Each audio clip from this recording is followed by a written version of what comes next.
Okay, we're here with teacher Tom Hobson, a preschool teacher, writer, speaker, artist, and author. Best known, however, for your blog, Teacher Tom's blog, and your first two books, Teacher Tom's first book, and which we have here, and Teacher Tom's second book. So your book, actually, I read very recently. I just got it, and I took a picture in the First Place Summit with there's a second one. We haven't got that one yet.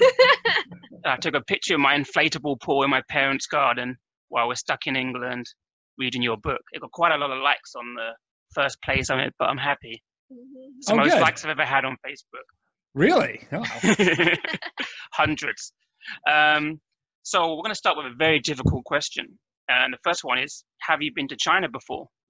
Yes, I have. I was in Nanjing 2 or 3 years ago. There was a conference of international school educators from Mongolia, China, sort of the region. And I was the keynote speaker. Oh, wow. We didn't know about that, yeah, did we? We didn't. But then again, we've only recently joined a play-based school. Before we were in a very academic school, even though we both play out. Well, this was an international school that had aspirations to turn at least its early years into a play-based kind of program, and which made me feel good because the international schools tend to be sort of models that others like to follow. Yeah, that's true. So can you tell us a bit about your experience in Nanjing, the food, the culture, what you noticed about Chinese children? Man. Okay, as an American, right, you get all this propaganda, right? You hear about every single one of the things that I had heard was untrue. Needless to say, the food was outstanding. I have never been around people who were more friendly and more, it almost was to the point, I'll never forget getting to my hotel. And, it was this gigantic hotel. It was massive. I don't think I've ever been in a hotel that big before. And it was in an area that was, everybody was a software company. So everybody in that area was a software company. And I got in at 2 a.m. So it was like, everything was dead. Everything was empty. But man, that restaurant was still open and it was still just cranking out the food. And then the next morning, I had barely slept. I got up, the housekeeping wanted to stop in. I said to her, I don't speak Chinese. And I just kind of in English said, no, I don't need anything right now. Thank you. I've barely been here. And she had to do something for me. She started handing me extra toothpaste, extra toothbrushes, extra washcloths, just extra shampoo, just filled my arms up because she was so generous. I know what you mean. I've been in China 10 years and it's very hard to explain to people outside back in England where I'm from, just how untrue the rumors are and how nice people are. And people would welcome you in on Chinese New Year Day to their home, which would never happen on Christmas Day here. No one's going to say, come in, stranger from the foreign land. This doesn't happen. Yeah. Well, it almost felt like being from a foreign country was actually something that, everyone was interested in. They wanted to ask me questions. And I'll tell you one other thing that I just loved, and I wish America would do this, is at least there was a couple of places where I went, like restaurants. You'd go to the restaurant and then, we were seated so we could see the toilets, right? But each person had their own room. The sinks where people wash their hands were outside. Every single person washed their hands. And I've come back and I've said, the Chinese have the cleanest hands, in the world because everybody sees you doing it. You have to do it because they watch you. That's true. Yeah, all the restaurants are like that. Okay, so one thing I want to talk to you about, and what probably our followers are very interested about, parents and teachers alike, all over the years, is cooperative schools. That's where you started, in a cooperative school. Very foreign thing here. We don't really have them in China, I don't think. What is a cooperative school? How did you get started in it? Well, the cooperative school. So first of all, a cooperative school, it's a model of of anything. I mean, you can organize any business as a cooperative, but it is a legal entity where the parents who enroll their children own and operate the school. So legally, the 65 families who enrolled themselves at Woodland Park became, for that year, the owners of the school. And they were responsible, really responsible. This was not just this was not a fiction or a metaphor. This was legally, they were the owners of the school. And their responsibilities included everything from the administrative work to the financial work to the marketing and enrollment to janitorial work to maintenance, gardening, field trip plan, everything that went on in the school other than planning the curriculum. And on top of that, each family owed me 1 day a week, an adult from their family, whether it's a mother, a father, usually it was a mother, but often fathers or grandparent, who would come and work with me in the classroom as my assistant teacher. So, you know, the ratio was incredible, right? With my 2-year-old, sometimes we'd have 22-year-olds and we'd have 11 adults in the room. And we would all be working with the children. And what I love about this model, there's a lot of things to love about it. As the teacher, I loved it because, you know, I don't know how you feel, but a lot of times if, you know, a parent says, we need to talk, your heart goes up in your throat, right? And you're just panicked because, oh my God, something's gone bad. Their kids told them something. I'm going to have to explain something. But in the case of a cooperative school, since the parents are working with you on a day-to-day basis, they're your colleagues. And they are my bosses. They hire me, they fire me, they evaluate me. But at the same time, on a day-to-day basis, I supervise the parents. And it's really a beautiful, I think, way to organize a system of any kind, because the customers are also the employees, are also the owners, right? So it's a really beautiful kind of system where you find yourself, everybody pulling together. When money is short, it always shows up, right? Because everybody wants their kids to have the best thing, so they find the way to do it. When I have these crazy ideas that nobody wants to do, then it doesn't happen because they're not, you know, willing to have that for their kids. And so it's a very great self-correcting kind of system. The other piece I love about it is that, you know, every group of children becomes a community of children. If they gather day after day, they become this community. A cooperative school becomes a community of families. And so it really is the families. And usually when we would sit down, you know, once a month we sit down and we do kind of, we call it a parent meeting, but it's basically the business of the school where we sit down together, all of us together, and we talk about the business of running the school and what's happening and sharing ideas and challenges and all that. And almost never does anyone speak of it as a school. Everyone always talks about our community, the Woodland Park community, which is really quite beautiful, I think. And I think it's necessary in this day and age when we've lost our villages. You know, when we've lost our you know, because it takes a village to raise a child, as the African proverb says, and it's true. You know, we grew up, you know, humans have evolved out of the hunter-gatherer past, these, you know, for 97% of our existence, we lived in these small, closely related groups of individuals from 20 to 100 people sharing kind of a common community, a common goal. And child rearing was not one person's job. It wasn't just the mom's job or just the father's job. It was the community's job. It was everyone, grandparents, older siblings, everybody else. And that's kind of the model that, to me, that's what this model does, is it kind of brings the best of that sort of hunter-gatherer past, that small village, neighborhood, whatever else we used to have, you know, because in our world today, right, if you think about it, we wake up in the morning and we take all the adults and we put them in this place that we call work, and they're segregated. And we put all the children in this place we call school, and they're segregated. And then we put all the, you know, we even go so far as to put the seniors, you know, in nursing homes and senior centers where they're segregated. And you know, people always want to say, well, what happened? Everybody seems disconnected and animosity towards everyone. Well, I think a lot of it is we've lost that village. We've lost that opportunity for everybody to get together.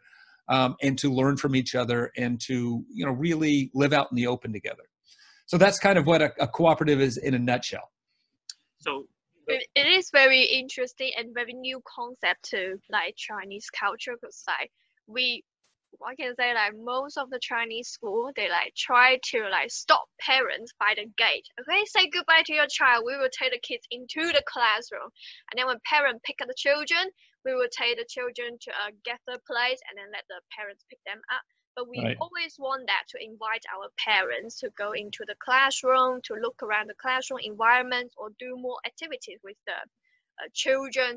But it's kind of very difficult, but because all the school have the policy that like people or parents cannot enter the school unless they apply in the advance that, oh, I have a activity with the children, can I come in? So it's like so difficult for them to come in to communicate with teacher and children. Yeah. And also lots of teachers don't want to have. Yeah, true. We're very pro parents coming in the class, but lots of teachers know they're going to interfere with the learning. But I think I don't know how other people, how anybody else does it. right? I mean, it's, there's all those kids. What I love is if a child's crying, there's always a mommy, a lap that you can sit on. There's a shoulder you can cry on. There's a grandma there who can pick them up and take care of them. And they don't necessarily just take care of their own kids. And what I really love, and this is the piece, this is the argument, the best argument for me for bringing the parents into the classroom, is that every parent, right? Every parent you've ever met knows their child's a genius, don't they? Mhm. Right? They always know that. Yeah. And when they come in, but they also know, right? And every parent is also afraid, right? They're a little bit worried because they feel like their child's behind in some area. So maybe they're walking already, but they haven't spoken a word yet or something. And they're all, and they might not tell you about that. They'll tell you about your child, the child's genius, right? Sally can count to 500, or Johnny does the ABCs. And what I love is once the parents are in the classroom, they come in and what they get to see is right away, they get to see that they're right. Their kid is a genius. Their kid actually has aptitudes in some area or other that are far superior than the other children, that are advanced, that make them proud. But at the same time, they get to see that it's also true that every single child in that room is a genius. And it opens up their minds to what normal is. And they see, yeah, well, my kid might be a little behind in that, but so is that kid, so is that kid. They get to see what normal is. And I think if we can take parental fear out of children's lives and their insecurities out of children's lives, that will be one of the greatest things we can do to enhance life for young children. Well, the parental fears is a big deal because that's the reason why we're losing play. So many parents, they want their kids to do, they want them to start reading in 3 to 4 years old and start doing the math. So I guess the next question would be, when you picked the cooperative school for your daughter, was that a difficult choice, or was it, I know I want a play-based education for my child? Or did you ever think, actually, maybe I want to send her to the school where they're going to teach her the alphabet very early? I've never thought that, but it was the simplest decision in the world because, I was lucky enough to be one of these parents who, I wasn't a teacher when my daughter was born. I was a freelance writer, and the decision was made that my wife would keep working and I was going to be the stay-at-home parent. And when my daughter got to be around 2 years old, I said, well, should we start going to preschool or something like that? And my wife said, no, why would she go to preschool? She's got you at home with her. And then I said, well, I'm going to go, try to go over my wife's head. And I talked to my mom, and my mom said, no, your daughter has you at home. You don't have to go to preschool. And so then I said, I'm going to go to the big cheese. And I went and talked to my mother-in-law, and she said the same thing. No, she's lucky enough to have a stay-at-home parent stay home with her. And it was the only reason we could go to a cooperative school was because I got to go to school with her. And once I ran that idea by the triumvirate of powerful women in my life, they all said, okay, she can go do that. You can go to preschool as long as you go with her every day. And so that's really what made me, interested in early childhood, and what made me a teacher is I spent 3 years going to school, preschool with my child. And I think for most parents in China, they don't have that option. We don't have cooperative schools. We're very lucky. We just moved to a Reggio-inspired school. We've been there for half a year now. The rest of the half year, we've been in lockdown in the UK because we got separated outside of China. But we're lucky. But parents still struggle with the Reggio-inspired, being emergent curriculum, following children's interest in, understanding how they're learning. And part of the problem is us too. Like, we have to do better at showing what they're learning by themselves, so the parents understand it more. But as a parent, and a teacher, what would you suggest if they're looking for a school? What are the kind of key signs to look for when they're going around picking a school for their 3-year-old? Okay, well, I'll get to that in 1 second. The first thing I want to say is what you're talking about, basically, most of the fear that parents feel that you're talking about is the fear their child will fall behind. Yeah. That's the fear, is that somehow my child will fall behind and be left behind. Well, the first thing I talk to parents about is the fact that there is no such thing as falling behind when you're, in the preschool years. When you are below 5 or 6 years old, there is no way to be behind. It's not possible. There's too much to learn to be behind. And children develop and learn in such spiky ways that each one of them is going to become their genius in their own area and pursue that. I'm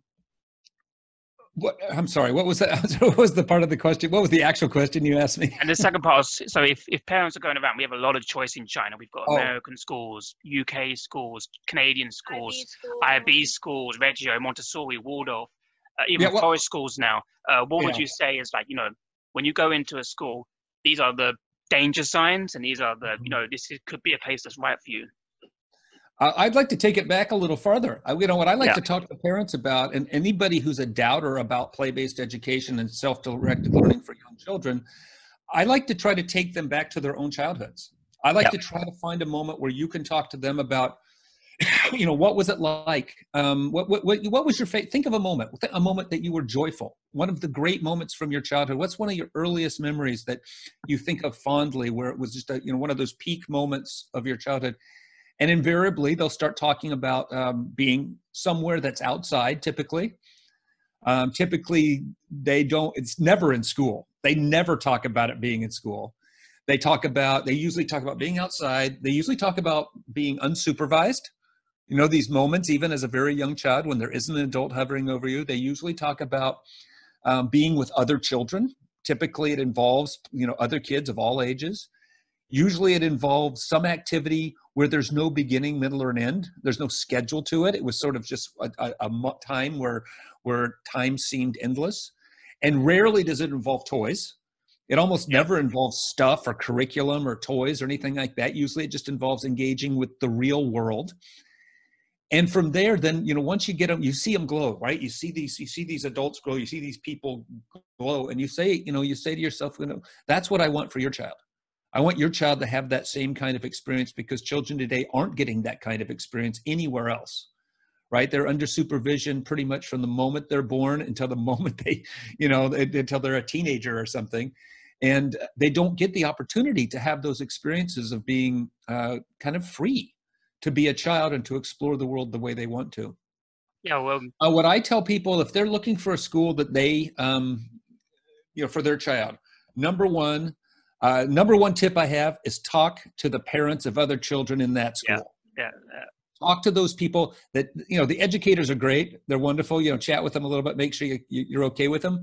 But it's the other parents who are going to be the people who will give you the insights from a parent's perspective.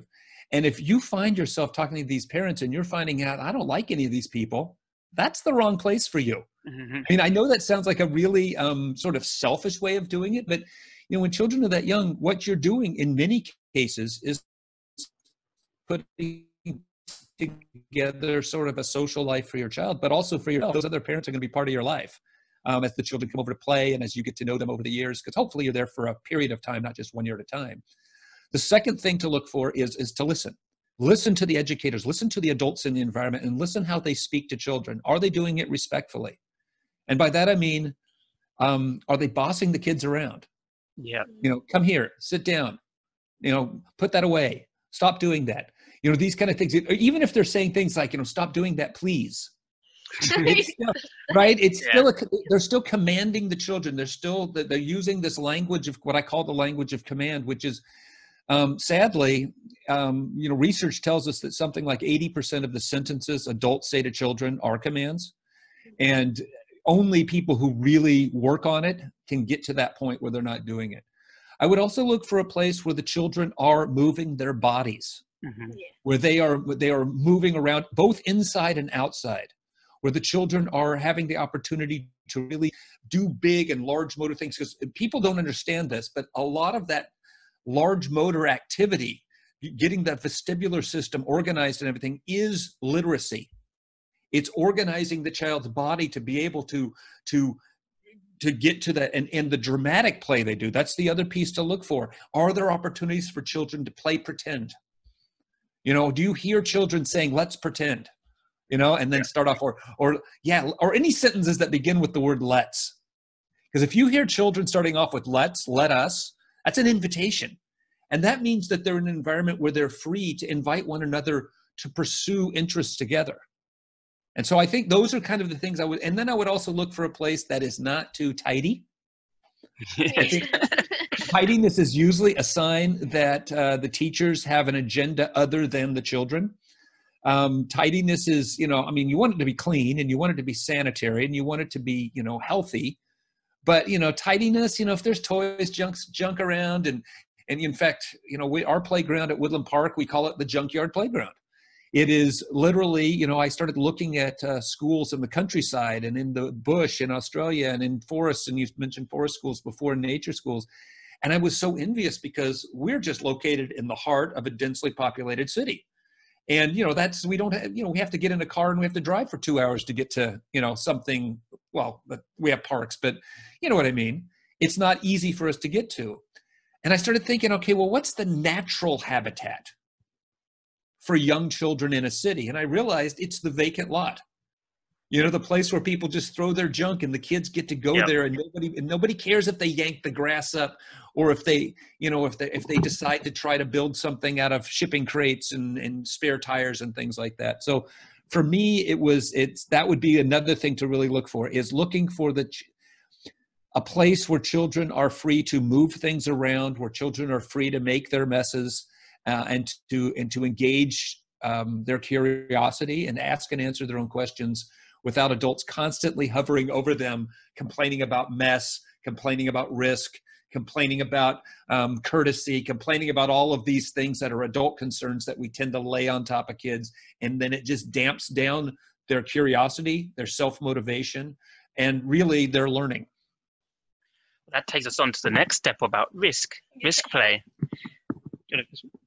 You can go. So with risk play, I see a lot in your book and in your blog, you talk a lot about when the children took risks and how you manage them and how important they are. And your blog's really good at telling a story that really kind of helps you know why it works, why the risk works, and why the play works, and what the kids are going through. Even if they're arguing, they don't actually get anywhere. I remember the story of the ladder, and you said, oh, the second ladder wasn't as good as the first ladder, but it didn't matter because it was the process of working together and taking risks. Can you talk about, because most schools in China, they're very uniform playgrounds. So they've got the play structure, they've got the soft floor, and that's really all they have to work with. They don't really have the junkyard to work with. Right. Yeah, and that's a real challenge too, because you know, a lot of places, you know, that nobody knows. Well, in the U.S., we think about insuring things, right, because of liability insurance, and so, you know, but that is, and so one of the things is that insurance companies don't know how to insure an adventure style playground. You know, a loose part style play. They don't know how to insure it. They know how to insure the kind you just described, because they've got actuarial tables and they can do it. And they know how to insure no playground at all, like a big flat piece of asphalt. They don't know how to insure this. So that's one of the challenges, and why it's difficult everywhere to organize, though. But that's another, you put your finger on another one of those parental fears, or maybe societal fears is better, the fear of their children getting hurt. Right? Because that's what the fear of, we're talking about physical risk right here, although we can also talk about social, emotional risk taking as well. It is impossible to define play without talking about risk. And it's impossible to talk about learning without talking about risk. And for me, you know, the physical risk, the way I usually look at it is that it's not my job. It's my job to get rid of the hazards. So if there's rusty nails, you know, I've got to throw those away, or broken glass, you know, things that are obviously that there's no play value. They're essentially just there as hazards. I'll get rid of those. But if a child is, but the thing, something that a child chooses to do for him or herself, that's what I define as risk. And when there's risk, my job isn't to say, be careful. My job isn't to, because that's a command, by the way, you know, be careful. All of a sudden and it's a meaningless command. Yeah, like, it's one of those things. What am I being careful of? Exactly. What am I being careful of? And they, you know what the truth is they're already being careful, right? They're already doing the best, because nobody wants to get hurt. Young children already, now there may be things that they don't see that you see, but instead of bossing around or forbidding them, what I like to do is put my body close. You know, if it makes me nervous, then I'll get close and I'll start making informational statements like, you know, if you fall from there and land on this hard ground, it will hurt you. Because I'll say, you know, that stick I see poking out right there could poke you in the eye. Or, you know, if that rope gets wrapped around your neck, you won't be able to breathe. And I say, and instead of saying, be careful of those things, I give them concrete things for them to think about. To me, I think of language as like a loose part. Adult language should be, it's something for them to think. They probably already thought about a lot of these things, like, yes, it would hurt if I fell, and that type of thing. So what I try to do is I try to just give them information to help them. And then when they, and the other piece is I don't help them physically. If a child is struggling to get up on something and they say, help me, I always say, I won't help you, but I won't let you get hurt. So I get close. But if they can't climb to the place they're trying to climb on their own, they have no business being there. Right. And so, so to me, and what children learn from risk taking is really, I should comfort parents and should comfort people who are afraid, because the reason we need to allow children to take the risks that they've chosen for themselves is that that is how they teach themselves to assess their own risk and to make good decisions going forward in the future. Children who've never been allowed to assess their own risk around pointy corners because everything's padded, or assess their risk about climbing up high because people have always forbidden them from getting up too high. The moment they get out in the real world and they're faced with those kind of risks, they don't know how to assess it themselves, and then they do hurt themselves. And that's usually when there aren't adults watching. Because this is one of the things I say, I shouldn't say this probably, but it's true. Okay. So this falls into the category of true, but maybe not useful. But it's very clear that young children are designed to learn through injuries. Yeah. Right. I mean, they're low to the ground. They don't have far to fall. Right. Their bones are flexible. Right. And when they fall, it's hard to break them. And when they do break their bones, they mend remarkably fast. I had one boy a few years ago, a little boy named Jackson. He broke his femur, right? The largest bone in his body during the first month of school, not at school, at home. But he had broken that femur within 30 days. The cast was off and he was running full speed on the playground. I mean, I'm 58. If I break my femur, there's a good chance I'll never walk again, right? That, their teeth grow back. Their skulls when they're born aren't even all the way fused, so that when they get a concussion, there's room for their brains to swell without getting a concussion, right? When they bump their heads, their brains can swell without getting a concussion. And their skin, it heals. I mean, you've seen this. A kid cuts themselves and sometimes I feel like, I swear I see it healing while I'm looking at it, right? While I'm, washing it off, I actually feel like I see it's gone. And usually it's gone within a day or two when a child hurts themselves. I mean, you'll say, well, how's that owie doing? And they've kind of forgotten about it. And they have short memories. That's another reason.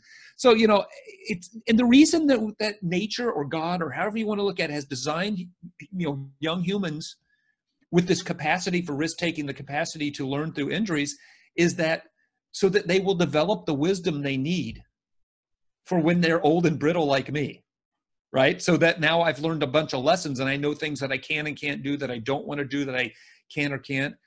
You mentioned that story about the ladder. One of my favorite risk assessment stories about that is the girl who wanted to make this ladder, or a girl named Charlotte. She was a daredevil. So we made this ladder that was, I don't know, it was 4 meters tall. And we leaned it up against a cedar tree, and she went over to this ladder that the kids had built themselves. And, instead of scampering right up like she would in one of those prefab playgrounds that you were talking about before, she went over and she tested, right? She tested because she knew who built this thing. She tested the first rung, she tested each one all the way up. No one had to tell her to do that. She knew it was inherently risky, and she climbed all the way to the top. Her feet were, way above my head, and I'm just down there with my hands out in case she falls, right? Ready to catch her. But then when other kids took the chance, nobody else climbed as high as she did. But every other child took the time to test the rungs on their ladder. And most of the kids went about halfway up because that's as far as they felt safe. One little boy, I'll never forget, he went over and he just stood with his hands holding one of the rungs and his feet flat on the ground. That's as far as he felt safe going. But every one of them was there doing their own personal risk assessment instead of me making this blanket statement, nobody goes to the top, because clearly Charlotte could safely go to the top. Whereas this other boy, he didn't know. And that's his decision. I guess that goes towards also having the parents in the class as well. It's wonderful to have the parents there to see this happening, because then I can just put my arm around their shoulder. And this is why it's important to have parents around, I think, is I can say to them, look what your kid's doing right now. And then I can talk about, what they might be learning from this. Yeah. So you have it in, so yeah, because that is so different, because as I mentioned before, parents cannot go to the school. Yeah. So everything happen a little bit to the children, like they just like paper cut and then a little bit paper cut. When parents go back and see their children, oh my God, what's happening? What happened to you at school? So it makes like such a big scene. Some parents even like, oh, I want to watch the camera in the classroom to see what's going on. So this made like such difference to let them have a camera. I mean, parents. I say that all the time. I would love to have had cameras. There were reasons we didn't, but I would, being somebody who's spent my entire career under the watchful eye of the most critical, parents in the world. I would have a camera in the classroom. In fact, that's what I was going to say is take videos of the kids taking risks. Let the parents know, show that to the parents. You can put them on Zoom. You can put those videos up on YouTube or something and show them. But I think there's a piece that I want to just say is what I do is I do what I call managing the expectations. So in the autumn, when the parents arrive for their first orientation meeting, one of the first things I do is I say to them, expect your child to come home every day covered in paint, in mud, in water, in snot, and blood. And I always say blood.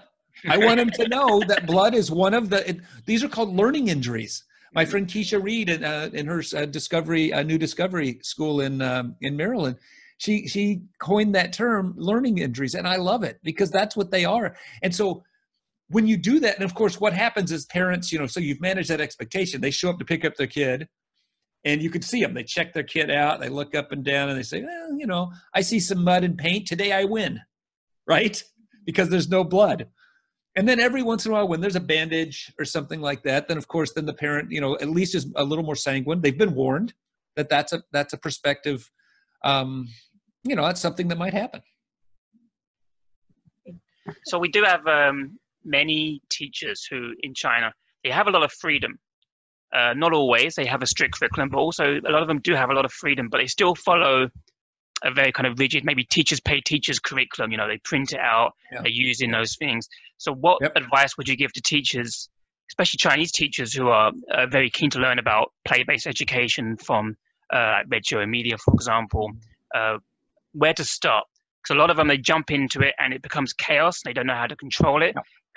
But I think you would agree that in a play-based education, it's controlled chaos. There's routines in place within the chaos, within the play. Well, I'd say start small. Start with just a little, with little moments, right? It's, one of the best things. I mean, I've mentioned loose parts a couple of times. I don't know if you or your audience are familiar with what loose parts are, but the basic theory behind that, this was an architect back in the 1970s, and honestly, I can't remember his name right now.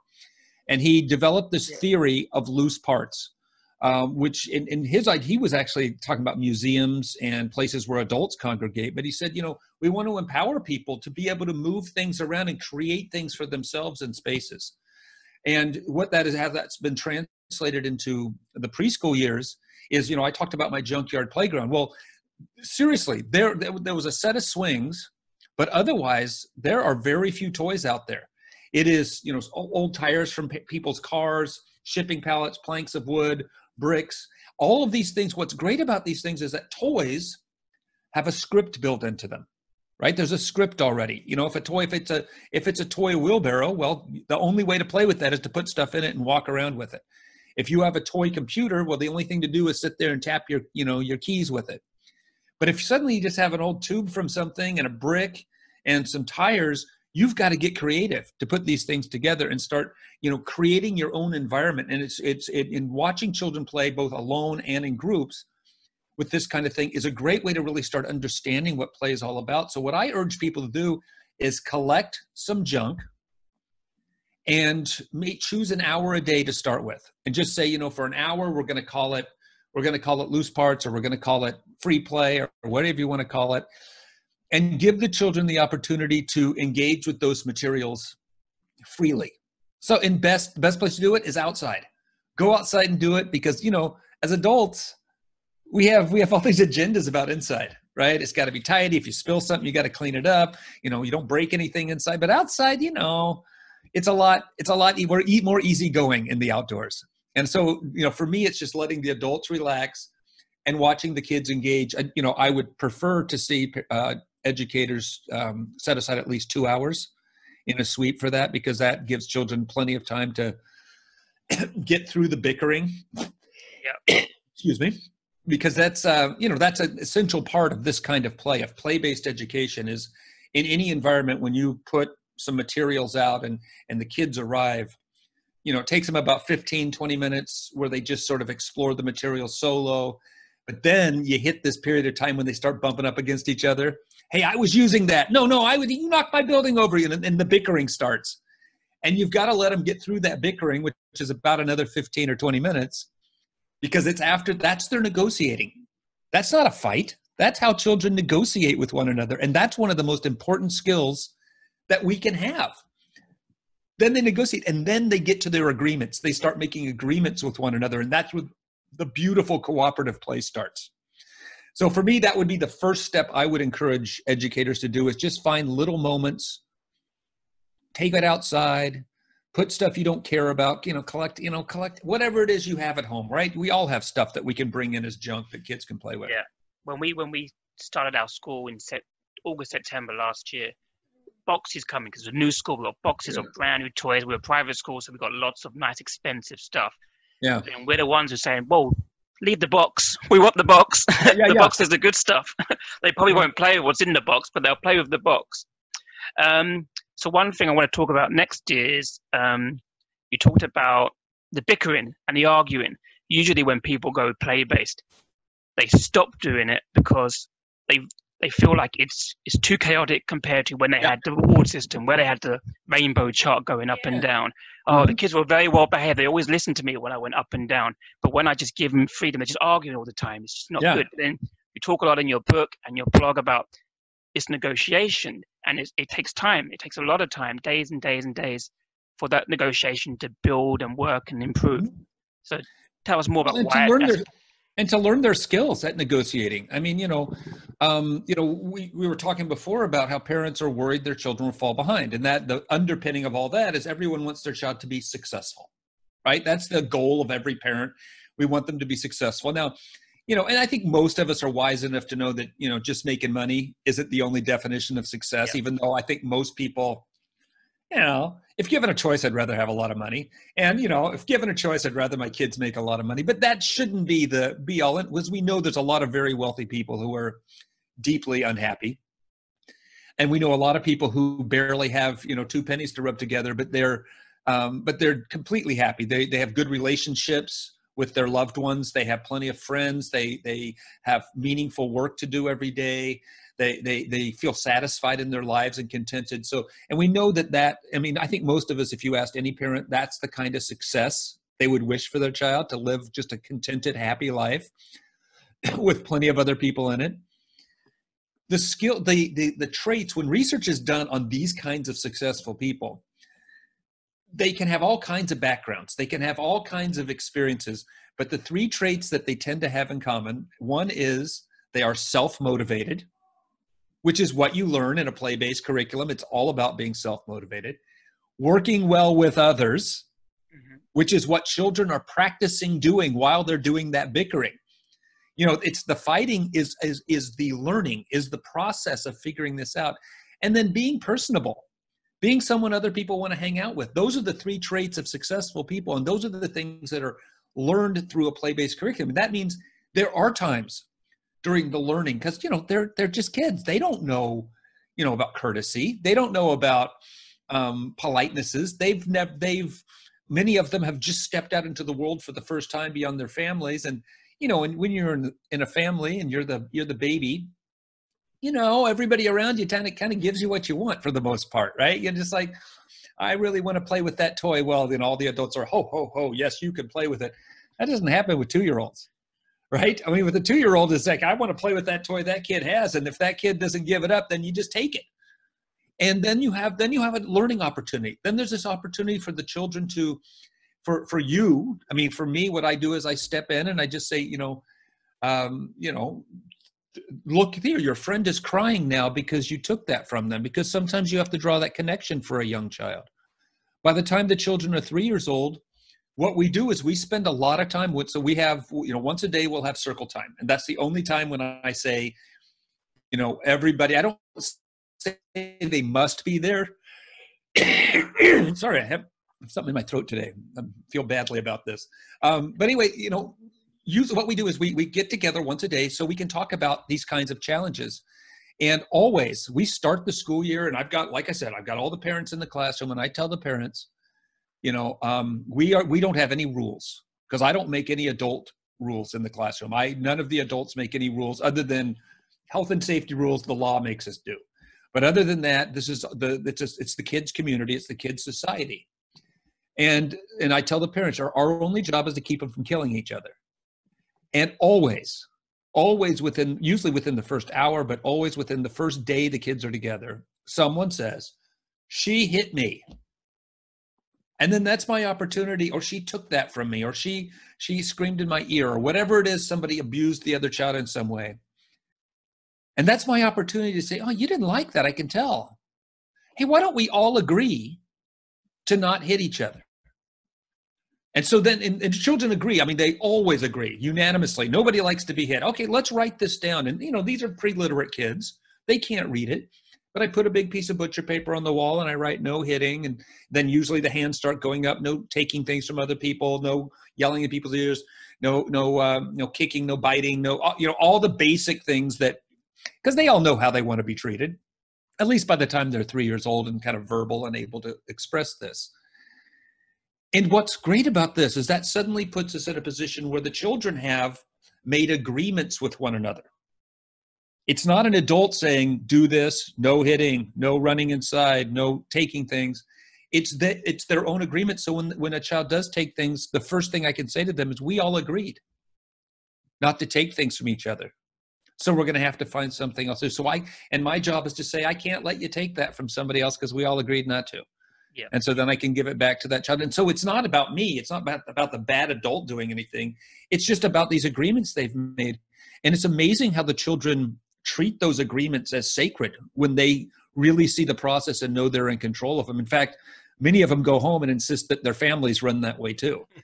And I've had many families over the years who end up making their own agreements in their families about how to treat each other. And parents always say it's like a miracle. The children suddenly, if they've agreed to it, they're much more likely to adhere to the agreement. So, but it's all about that process. And that's what the bickering's all about. Without the bickering, how do they learn? Without practicing negotiating, without making lots of mistakes.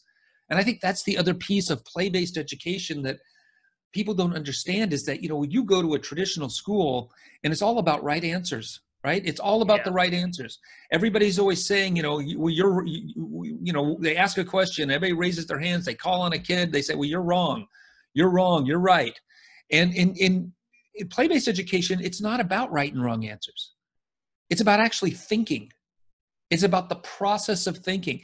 And ultimately, right and wrong answers, there's no thinking involved in that. That's just memorizing. I just know what that adult wants me to say, and so then I'll say it back to them. That's why everybody's talking right now about, all the kids are falling behind now because they're missing so much school. They're not falling behind. Anything that they had memorized, 4 months ago, 5 months ago, 6 months ago, if they've forgotten about by now, they didn't learn it anyway. Yeah. It wasn't lodged in there. It was just in the temporary storage so they could pass the test or could satisfy the adult. But with learning, real learning involves thinking. And thinking requires not knowing, by pursuing wrong answers, by ignoring what's right and pursuing and making lots of mistakes, discovering lots of wrong answers on the process to finding what's right for you. And often what's just right for you in that moment, because 6 months later, you're going to find a different right answer. Yeah. And what's interesting about the rules part, the children making the rules, is a lot of teachers might say, well, they won't cover all the rules, or they won't cover all the things that are important. But then one of you talk about in your book is how the rules change, come away and go. You get amendments based on what happens throughout the day. Well, and we add to them all the time. I mean, we usually start off with 10 or so the first day, but by the end of the year, there's probably 150 rules the kids have made. They're constantly, every time something happens, I think we should have a rule, no throwing rocks at people. All right. Well, no throwing blocks at people either. Okay. No throwing blocks at people. No throwing sticks at people too. And, you'll end up with this very detailed list. Sometimes there was one time there was talking about rules, and this one boy started putting his head right next to a girl's neck and started breathing on her neck. Yeah. And it really bothered her. And so she recommended the rule, no breathing. And everybody in the class kind of agreed. They were like, yeah, that is annoying. And so we all agreed no breathing. And we tried that rule out for about 10 seconds. Hey, 10 seconds. And then everybody realized, that's it. So we changed that back to no breathing on other people, which still became a challenge. And that's part of the, I'm going to say part of the fun of it is that, we constantly are talking about these, what do they mean? It's like somebody says, one year we had the rule, the kids agreed, don't do anything to anybody unless they tell you can do it. Yeah. And it got to the point where kids are saying, he looked at me. And I didn't say he could look at me. And so we had to have these discussions about things like that. But it's learning how to live in a community, in a society, is the single most important thing young children do. I would argue it's the single most important thing any of us do at any age. Yeah. So let's talk about mixed age children, mixed age play. And we were speaking to Peter Gray before and talking about his school, the Sudbury Valley School that his son went to, and how mixed age it was. Your cooperative school, was it mixed age or same age groups? It was, well, we had times when it was segregated and times when the ages were mixed together. But we didn't typically, we enrolled children from 2 years old up to 6 years old. And so we did have that age range. And then we were always open door to siblings. So if a sibling was out of school for the day or a younger sibling, babies and things like that would come in. And of course, with the adults, we make it super, with all those adults in the room plus grandparents, we make it super multi-age in that sense. But we tended not to have many teenagers in the room, for example. Yeah. They're not going to come to school with their baby brother. We're quite lucky in our school. Our school is mixed age for the preschool. So the 3, 4, 5s are mixed. Kindergarten, 5, 6-year-olds, they're separate. And then grade 1, grade 2, blah, blah, blah. And you don't really see that. You only see that usually in Montessori schools. Yeah. It's interesting because before we've only taught in same age schools. And then for me, I don't think mixed age is that important as long as they're still mixing outside the classroom. If they're in the same age group, it doesn't matter if they're going on the playground and there's still children of different ages to mix with, as long as they're having that exposure all the time. No, I think it's important for them to have a full community, right? That's what, that's always what I'm going to come back to is, Alfie Cohen, the author, he said, progressive education is marinated in community. And I completely agree with him.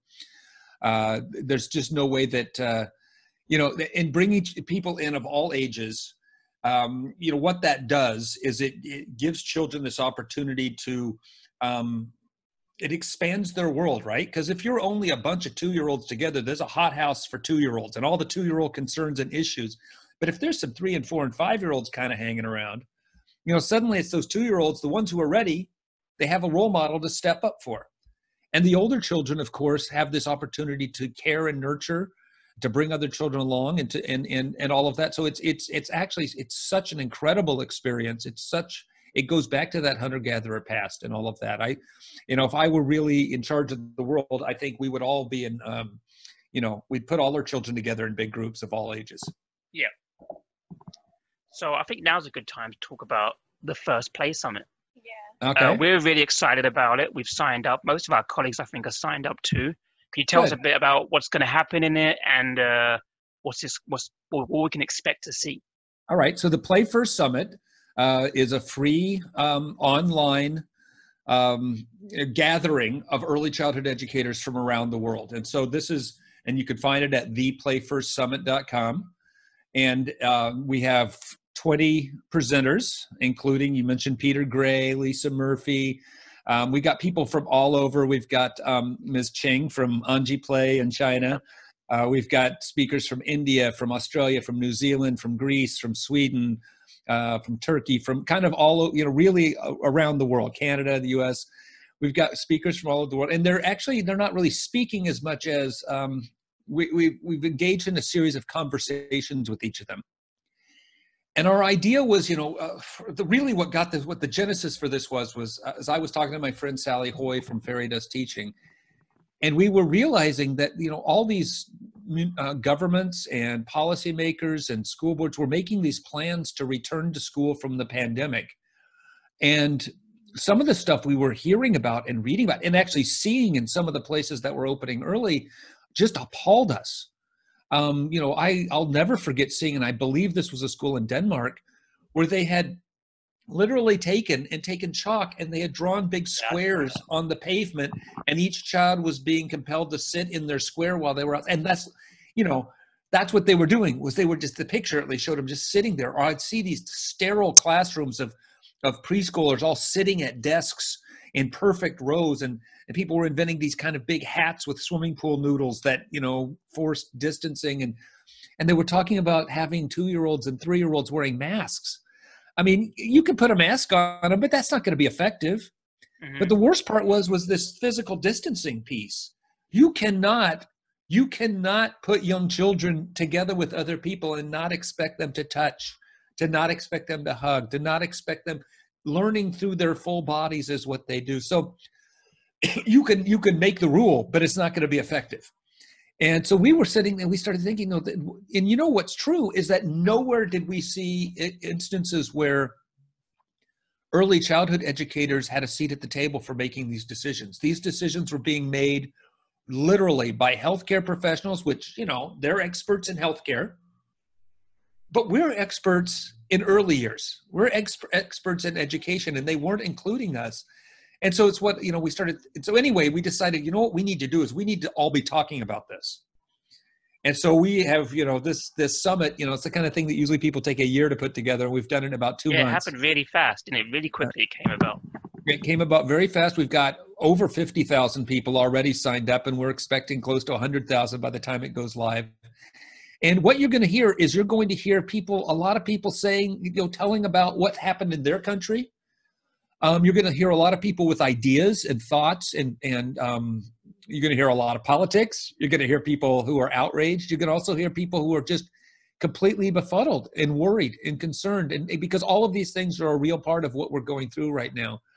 And our hope is that we can kick off some kind of dialogue that can lead to concrete steps, not just to deal with the pandemic, because I think that's actually, in many cases, this is almost like an opportunity. Throughout history, moments of great tragedy and upheaval have often led to opportunities to transform for the better.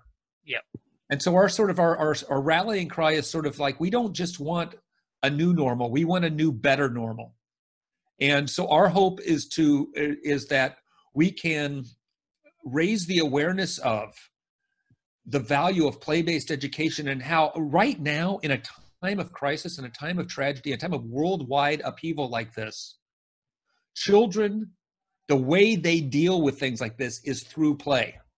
It's how they process information. When 9/11 happened in the US, every preschool in America had kids pretending to fly airplanes into buildings because they had to process this. Mm-hmm. We all know when children have, when their parents are having hard times at home, the kids come into school and they reenact what they're seeing at home because they need to do it. That's why they do all the dramatic play. That's why, they put on the superhero costume or the princess outfit, because they need to process what they're seeing in the world around them. And so so if nothing else, we need to be talking about children need to get back to playing before they can get back to school, right? And hopefully in doing this, we're convincing people that maybe that's all children should be doing for the early years at least. Yep. And, as Peter Gray would say, kind of that self-directed learning should be lifelong. Exactly. It's a funny story. My brother's children have gone back to school in England. So my niece is 3 years old and my nephew's 5 years old. And they came out the other day to play. Yeah. And then my niece, Ayla, kept saying, Mickey, Josh, go wash your hands. And then we go wash our hands, come out to play. And then she do, Mickey, Josh, go wash your hands. Go wash your hands before you play with the toys. Because obviously that's what she's getting at her school all the time. Just go wash your hands, go wash your hands. Yeah. All right, Teacher Tom, thank you very much for speaking to us. Thank you. Well, thank you. It's been a pleasure. Thanks for being persistent, and it's been a lot of fun, and I can't wait to see you again. You too. All right.